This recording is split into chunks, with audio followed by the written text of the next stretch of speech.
Your Excellencies, distinguished guests, ladies and gentlemen.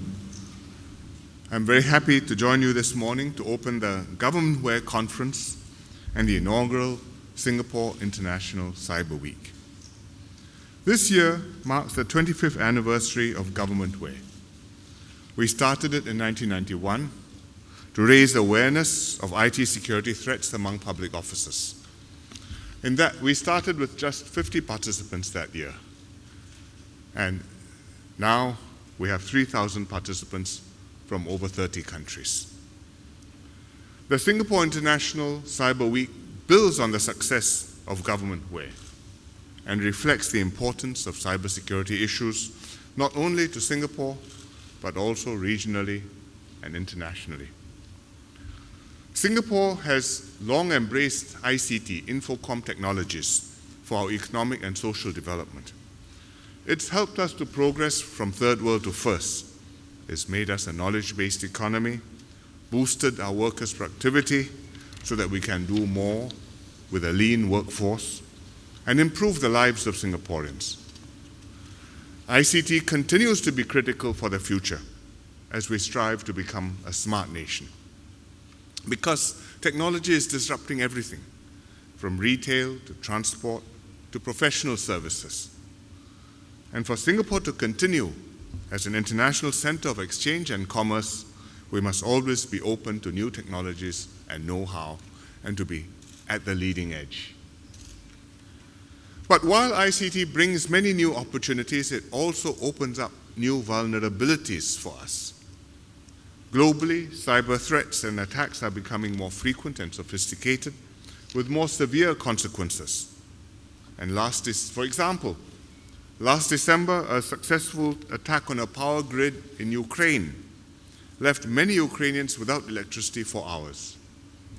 This year, thieves siphoned $81 million from a Bangladesh bank, the Central Bank of Bangladesh, in a sophisticated cyber heist. And in Taiwan, hackers used malware to withdraw more than $2 million from dozens of ATMs in a coordinated attack. Singapore has also been targeted. Our government networks are regularly probed and sometimes attacked.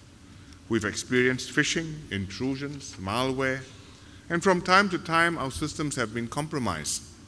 Websites have been defaced. We've also suffered concerted DDoS attacks that have sought to bring our systems down. Our financial sector has also suffered attacks, DDoS, and also leaks of data. Individuals too have been targeted. There are fake websites out there masquerading as government websites, the Singapore Police Force, the Ministry of Manpower, the Immigration and Checkpoints Authority, or the Central Provident Fund. All pages which Singaporeans visit in millions all the time. And the fake sites are hosted overseas. They fish for personal information, or they scam people into sending money. And that's why Singapore set up CSA, the Cybersecurity Agency of Singapore, last year, to coordinate our national efforts in cybersecurity. CSA has done good work. It's developed a national cybersecurity strategy, which we are launching today. This national cybersecurity strategy will have 4 components. First, we will strengthen our critical infrastructure. We are investing more to strengthen government systems and networks, especially those handling sensitive data, to protect them from cyber attacks. Operators of essential services will have to develop robust cyber risk management frameworks and responses. One initiative which we have already taken and which has caught public attention a few months ago is internet surfing separation in the public service, where we are separating internet surfing from other work systems, such as emails. You can still surf the internet as government officers, whether to access news websites or Wikipedia, but you have to use a different device that's not connected to the internal network. And your emails, your work systems, that's on a separate, more secure internal network. Ministers, senior civil servants, and half our public agencies have already started separating their networks, and the rest of our agencies are on track to implement it by the middle of next year. Secondly, we are working with businesses and individuals in this national effort. The CSA will have powers to direct private sector operators and essential services. For example, financial payment systems, which affect many Singaporeans. But the CSA will also partner businesses because regulating by fiat will not do the trick. CSA will issue regular advisories to businesses on imminent cyber attacks and emerging cyber threats to remind them to keep up their cybersecurity measures. And it will provide technical guides and self-help cybersecurity checklists to help strengthen the security of the networks. Companies have to understand that cybersecurity is also your problem and make the necessary investments to protect yourselves and your customers. Because you are prime targets too, as businesses. Almost every month we hear of companies having their customer data compromised by hackers. The most recent and spectacular being Yahoo. 500 million emails and details stolen. But what's lost is not just data or money, but also the company's hard-earned reputation. At the same time, individuals have to stay safe online and practice good cyber hygiene. Be vigilant about potential phishing and suspicious activity. Keep our machines secure. Avoid being infected by malware, or worse, spreading malware to other machines. And that's why for SingPass, which is the login system for government services in Singapore, we have implemented two-factor authentication to protect users. More than 2 million SingPass users have already signed up, a handful not yet, and I strongly encourage all users to sign up so that you can be better protected when you access e-services. Thirdly, we are growing our cybersecurity capabilities. We face a severe shortage of talent and skilled expertise, as do many countries.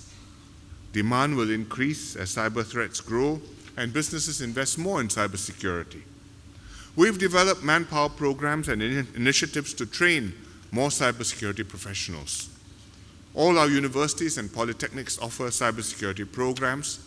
They have sophisticated facilities where students can practice defending computer systems against attack.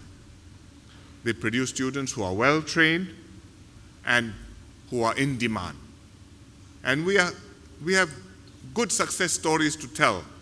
For example, Raiden Chia. Raiden was a student at Nanyang Polytechnic studying information security. He won the Singapore Cyber Conquest Network Security Competition 2 years in a row, graduated 2 years ago with a diploma. And Harvard and MIT both offered him undergraduate places. He decided to go to MIT and has now just started school, having finished his national service.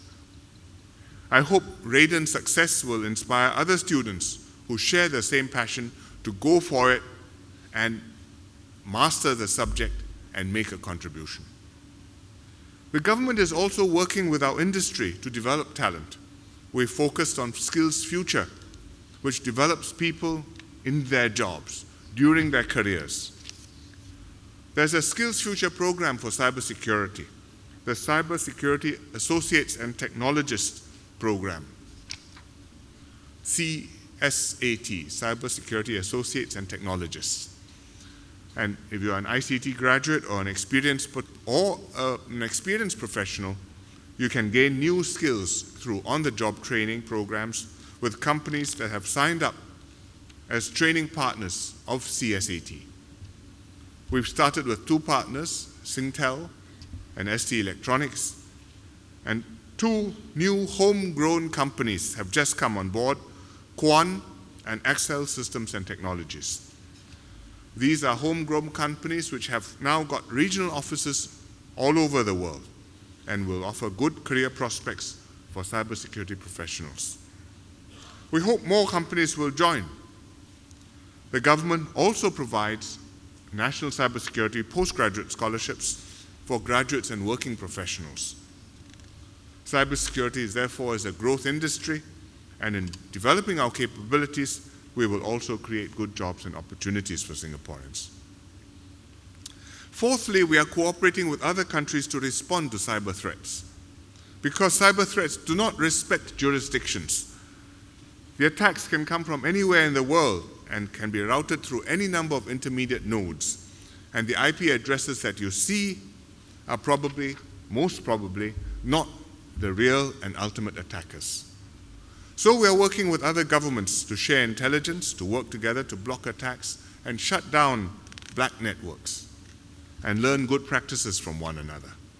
For example, Singapore hosts the Interpol Global Complex for Innovation, and one of Interpol's priorities in Singapore is to enhance its capabilities in digital security. We will therefore strengthen our partnership with ASEAN. With closer ASEAN integration, we have become much more interconnected than before, and cybersecurity cooperation will help us to protect our supranational information infrastructures, like internet submarine cables and the SWIFT Global Interbank Payments Network.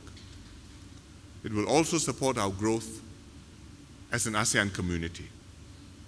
So ASEAN members should work more closely to promote consensus on cyber norms, to strengthen operational linkages, and to build cyber capability. Singapore will partner fellow ASEAN members to do so by facilitating discussions and dialogues, such as the ASEAN Ministerial Conference on Cybersecurity and capacity building initiatives. And Minister Yaacob Ibrahim will be sharing further details when he speaks to the conference tomorrow. We appreciate the support of fellow ASEAN members. Every ASEAN member is represented here today. The ASEAN Secretary General will also be joining us. So thank you all for taking the time to be here and to attend the ASEAN Ministerial Conference on Cybersecurity tomorrow. Singapore aspires to be a smart nation, but to be a smart nation, we must also be a safe cyber nation. The potential of ICT and digital technologies depends on how much we can trust the internet and cyberspace.